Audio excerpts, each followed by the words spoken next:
The Coliseum Secret. Part 1. The Reel That Should Not Exist. The envelope arrived in a padded mailer with Italian stamps. Chuck Norris had been back from Rome for 3 years when it came. 3 years since the night that was not supposed to be documented, not supposed to have been possible. The night when Bruce Lee had bribed the right Roman official at the right hour and walked a minimal crew into the Coliseum with borrowed lights and a 16mm camera to shoot the fight scene that would end Way of the Dragon and become one of the most discussed 10 minutes in the history of cinema. 3 years since Chuck had stood on the arena floor that was 2,000 years old and felt the particular quality of standing in a place so saturated with human history that the ground itself seemed to carry a charge. The night they had filmed was the night on the released print, but there had been another night. The envelope contained a single strip of developed 16mm film, perhaps 30 frames, and a note typed on plain paper with no signature. There is more. The second reel. Someone is looking for it. So am I. Before you read any further, do you want to know? No name, no return address. The Rome postmark was dated 11 days earlier. Chuck held the film strip to the light of his office window. The frames were dark, interior, low light, the arena's ancient stone visible in the background. The resolution was poor at this scale, the detail indistinct, but in the third frame from the left, 2 figures were visible in what appeared to be a moment between takes, not performing, not positioned, simply present in the space. Their posture was the posture of 2 men who had dropped the performance and were simply standing together in the dark. One of them was Chuck. One of them was Bruce Lee. The photograph was taken the night before the official shoot.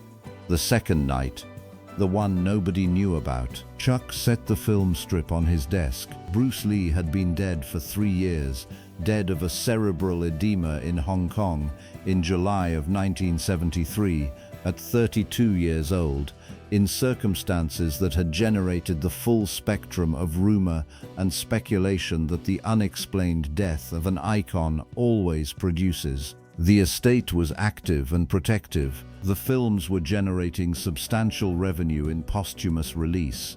The cultural machinery around the Lee legend was operating at full power and was controlled by people whose financial interest in that machinery was significant, and who would have a specific and intense reaction to the existence of unreleased footage from the Coliseum shoot. He read the note again. Someone is looking for it. So am I. He picked up the phone and called a man in Hong Kong he had not spoken to in 2 years. Part 2. What the second night was. The second night had been Bruce Lee's idea. Chuck had arrived in Rome in September of 1972. As requested, his role in the film required him for the fight sequence and nothing else, which meant that the preparation period before the shoot was his own time. Lee had met him at the airport, which was unexpected, and on the drive to the hotel had said, "I want to do something before we film, not for the movie, for us." "What does that mean?" Chuck had said.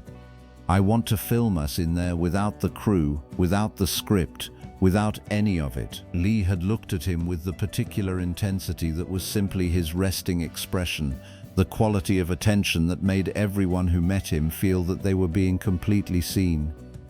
"The movie version will be what the movie needs it to be. I want to know what it actually is when it's just us in that space." "That's not what I was hired for," Chuck had said. "No," Lee had agreed, "it isn't." There had been a pause. Then Chuck had said, "Who's operating the camera?"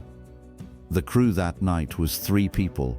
Lee, Chuck, and a young Italian-American cinematographer named Paolo Ferrara, who had worked the Rome location for a week on another production, and who owed Lee a favor from a previous encounter that he had never described in specific terms to Chuck, and that Chuck had never asked about. Ferrara had brought a 16mm Borlix and 2 canisters of film and had set up the lights himself, while Lee and Chuck moved through the space, finding the distances, reading the arena's particular quality of darkness, deep and ancient, and carrying, as Chuck had noted at the time, the accumulated residue of 10,000 hours of human performance. What they had shot over 3 hours was not a fight scene in any conventional sense. It was closer to a conversation in movement. Two men who had trained together for 2 years, who understood each other's bodies with the detailed familiarity of people who had spent serious time trying to understand how the other person moved, exploring the space between them with the seriousness and the openness of people not performing for an audience. Ferrara had run the camera continuously, without direction, capturing whatever the room produced. At the end of the 3 hours, standing in the Roman dark with the lights going down on the battery, Lee had looked at Chuck and said, "Whatever that was, it was the real thing." Chuck had not answered because he had not known what to say, and Lee had seemed to understand that. The next night, the official crew had arrived, and they had filmed the scene that would appear in the movie, which was exceptional but different, shaped by the requirements of narrative, of performance, of what a movie audience needed to receive. Both things were true, but they were different truths. Lee had taken both canisters of footage. Chuck had not asked what he intended to do with them. 3 months later, Lee was dead. Part 3. The Man in Hong Kong. The man Chuck called in Hong Kong was named Raymond Cho, and he had worked as a production coordinator for Lee's company in the last 2 years of Lee's life. He was 43 years old, pragmatic, and had the specific quality of someone who had been in proximity to a large cultural force and had learned in that proximity how to read the smaller currents running underneath the visible surface. "The unsigned note," Chuck said. "Someone tracked my address. Someone has at least one frame of the second reel. Who knows it exists?" A pause. 3 people were there that night. You, the cinematographer, and Bruce. Of those 3, one is dead. The second. A longer pause. Paolo Ferrara died in a car accident in 1974. In Sicily, it was reported as an accident. Chuck was quiet. "I don't know if it was," Raymond said. "I'm telling you it was reported as one. And the third person is me," Chuck said. "So either someone found the reels in Lee's estate after he died, or Ferrara made copies before he died, or there's a fourth person nobody counted, or some combination of all 3, Raymond said. "The estate has been processing Lee's personal effects continuously since 1973. There is a significant volume of material, film canisters, notebooks, correspondence. It is possible that something moved through that process in a way that was not fully controlled." Who's running the estate? Linda Lee has primary authority, but the financial structures are complex. There are production company interests, distribution agreements, licensing. Several parties have a claim on various categories of Lee's intellectual property, and unreleased footage from the Coliseum shoot would be extremely valuable, Raymond said, and potentially extremely problematic for some of those parties, depending on what it shows and what rights attach to it. Why problematic? Because the filming was illegal. If the footage is used commercially, the Italian government has a potential claim. Because the footage shows a version of Lee that is not the controlled image that has been developed since his death, and because you are in it. He paused. Your presence creates a set of rights considerations that the estate and its commercial partners would find inconvenient. Chuck thought about this. So whoever has the reel has something that's worth money and that several powerful parties would want to control or suppress, Raymond said quietly. Port Far Ferrara's copies. He flew to Los Angeles and found Paolo Ferrara's brother in 3 days. Enzo Ferrara ran a small film equipment repair shop in the Silver Lake neighborhood, in a building that smelled of machine oil and developer solution, and the particular patient craft of someone who had spent decades handling mechanical things with care. He was 48 years old, and he had the face of a man who had been carrying something for a while, and had reached the age at which carrying it had become more fatiguing than revealing it. Chuck sat across from him in the back room of the shop with a cup of coffee that had been made approximately 4 hours ago and had not been replaced, and told Enzo what he knew. The night at the Coliseum, the footage, the unsigned note, Raymond's information about Paolo's death. Enzo listened without expression. When Chuck finished, the older man was quiet for a long moment. Then he said, "Paolo made 2 copies. He told me about them in 1973, a few months before he died. He told me because he was frightened." Of what? Of who knew about them? Enzo looked at his coffee. After Bruce Lee died, someone contacted Paolo. Not officially, not from the estate, not through any formal channel. A private contact. Someone who knew that the second night had happened and wanted to know if footage existed. He paused. Paolo told them no. He told them he had only operated the camera and that the footage had been taken by Lee and that he had no copies. But he did have copies. He made them before he gave Lee the originals. For his own protection, he said, because the filming was illegal and he wanted documentation of what exactly had happened in case questions arose. Enzo's face was carefully neutral. 3 months after he told this lie to the private contact, he was killed on a road in Sicily. The room held the statement. Outside the shop window, a truck went past on the street, loud in the quiet that followed. "Where are the copies?" Chuck said. Enzo looked at him for a long time. Then he reached under the workbench and pulled out a metal film canister, the kind used for 16mm footage, sealed with a strip of electrical tape that had yellowed with age but held. He set it on the bench between them. "Paolo left this with me before his last trip to Italy," Enzo said. "He told me, if anything happens to me, hold it. He didn't tell me who to give it to, but he did say one thing." He paused.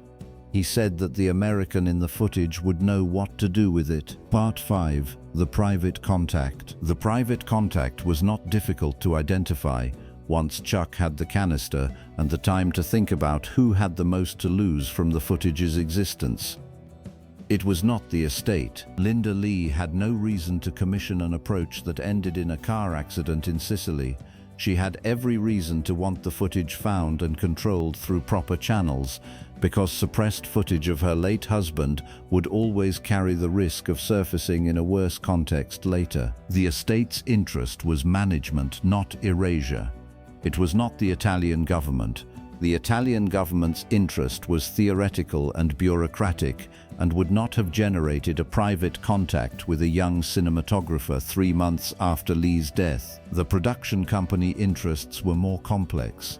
Way of the Dragon had been distributed through a network of licensing agreements, and some of those agreements had clauses about undisclosed footage and unreleased material from the production. At least one party in that network had a specific financial interest in ensuring that no additional footage emerged from the shoot, because additional footage created rights questions that could reopen negotiations on agreements that had been closed at favorable terms. The party in question was an American distribution executive named Frank Caruso, who had licensed the North American rights to Lee's films through a company he ran in partnership with a larger media group, and who had, Chuck was told by a contact in the Hong Kong film business, been making inquiries about secondary production materials from the Lee estate since early 1974. Caruso was not a violent man. He was a business operator who had, on at least one occasion, retained a third party to handle a problem that he preferred not to handle himself. The problem in Sicily had been handled by someone else. Caruso had provided the name and the incentive. Chuck found this out over 4 weeks through a chain of contacts that ran from Raymond Cho in Hong Kong to a former Lee Company employee in Los Angeles to a retired entertainment lawyer who had been present at a meeting in 1974 where Caruso had discussed the Coliseum material in terms that the lawyer had found, in retrospect, alarming. He did not go to the police. What he had was not evidence in any prosecutable sense. It was a trail of implication, of indirection, of the kind of knowledge that circulates in specific communities and that would not survive a courtroom. Paolo Ferrara's death would remain a road accident in official records. What Chuck had instead was the canister and an idea about what to do with it. Part 6. The terms of its survival. He met Frank Caruso in a restaurant on Melrose Avenue on a Tuesday afternoon. Caruso was 55, silver-haired, the kind of man who dressed expensively and moved through rooms with the practiced ease of someone accustomed to being the person at the table with the most leverage. He looked at Chuck across the white tablecloth with the assessing calm of someone who had been informed that the meeting was coming and had spent the intervening time deciding how to conduct it. Chuck put the metal canister on the table, not dramatically, simply the way you place an object when you want it to be the subject of a conversation. Caruso looked at it. "What is that?" "You know what it is," Chuck said. "You've been looking for it for 3 years." A brief pause, precisely calibrated to communicate that Caruso had no idea what Chuck was talking about, and precisely too brief to be convincing. "I'm not sure I follow." "Paolo Ferrara made 2 copies," Chuck said. "His brother gave me one. I've seen what's on it. 3 hours of footage from the night before the official Coliseum shoot. Me and Bruce Lee in the arena. No crew except Ferrara operating the camera. The filming was done without permits on a site where filming is legally prohibited. The footage shows Bruce Lee in an unscripted context that is not consistent with the posthumous image that has been carefully developed by the parties managing his legacy." He paused, including the distribution partners who licensed North American rights to his films. Caruso was very still. "Here is what I know," Chuck said. "Someone contacted Paolo Ferrara in 1973 about this footage. Paolo told them he had no copies. 3 months later, Paolo was killed in a road accident in Sicily. I don't have evidence that connects you to that accident. I have strong suspicions and a chain of inference that wouldn't survive a courtroom." He looked at Caruso directly. "What I do have is this canister and a second copy in a location you don't know, and a letter that has been prepared by my attorney describing everything I know and everything I suspect, addressed to the Italian Ministry of Culture, to Linda Lee's representation, to 3 film trade publications, and to a contact at the Los Angeles Times." He paused. "The letter is already written. It will be sent if anything happens to me or to anyone I have told about this meeting."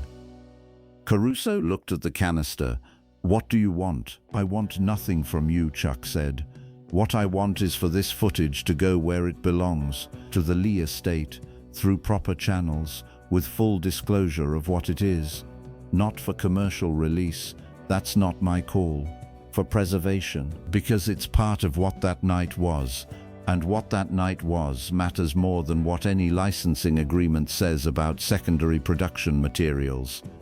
And the letter stays unset as long as the footage reaches the estate, documented with receipt, and as long as Paolo Ferrara's accident in Sicily remains unexplained in official records, because I understand that some things can't be officially explained, but does not remain forgotten." He paused. "I'm not asking you to confess anything. I'm asking you to let the footage go where it belongs, and to know that what happened in Sicily is known by more people than you think."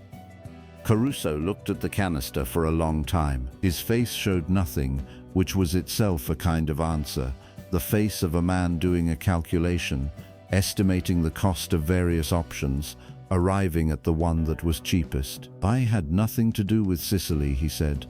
"I know you'll say that," Chuck said. "I'm saying it anyway." He left the canister on the table and walked out of the restaurant.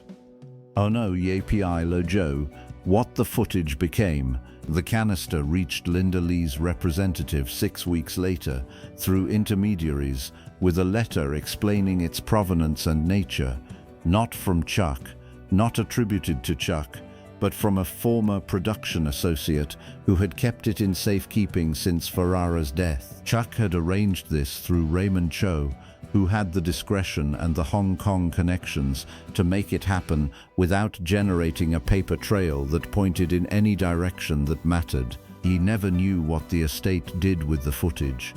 He did not ask. It was not his decision to make, and he had already made the decision that was his to make, to ensure it got to the people who had the right to decide. He heard, through Raymond 2 years later, that the estate had catalogued it as part of Lee's personal archive, not for release, not destroyed, simply held, present, available to the record in whatever way the record eventually wanted it. In 1975, an Italian journalist published a short article in a Rome film magazine about the illegal filming at the Coliseum, sourced to unnamed production participants. The article mentioned that additional footage beyond the film print existed and had been privately archived. It did not name anyone. It created a small stir in film circles and was largely forgotten within a month. Frank Caruso's distribution company was dissolved in 1977 following a licensing dispute that had nothing to do with any of this. Caruso retired to Florida. Chuck never spoke to him again. Paolo Ferrara remained officially a road accident victim in Sicilian records. His brother Enzo continued to repair film equipment in Silver Lake until he retired in 1989. Chuck sent him a card every Christmas, unsigned, which Enzo kept without ever discussing their contents with anyone. Chuck was 35 years old in 1975, running his dojo, beginning the slow accumulation of film work that would eventually become a career. He had been to the Roman Colosseum twice, once with Bruce Lee, on the night that was filmed and on the night before it. And he thought about the first of those nights often in the years that followed, though he said nothing about it publicly for a very long time. What he remembered was not the fight. The fight was in the movie. What he remembered was the 3 hours before, the ancient dark, the borrowed lights making amber pools on the floor of an arena that had held 2,000 years of human spectacle, and two men moving through it without an audience, without a camera that was supposed to be there, without anything between them and the space except what they actually were. That was the footage that mattered. That was the truth underneath the movie's truth. It had not been destroyed, and it had not been exploited, and it was somewhere in a steel canister in a climate-controlled archive in Hong Kong, existing in the way that things that are genuinely important exist, not loudly, not visibly, but with the steady patience of things that know they will eventually be found when the time is right for what they have to say. Bruce Lee had wanted to know what it actually was when it was just them in that space. Now it was preserved. That was enough. That was what the night had always been for.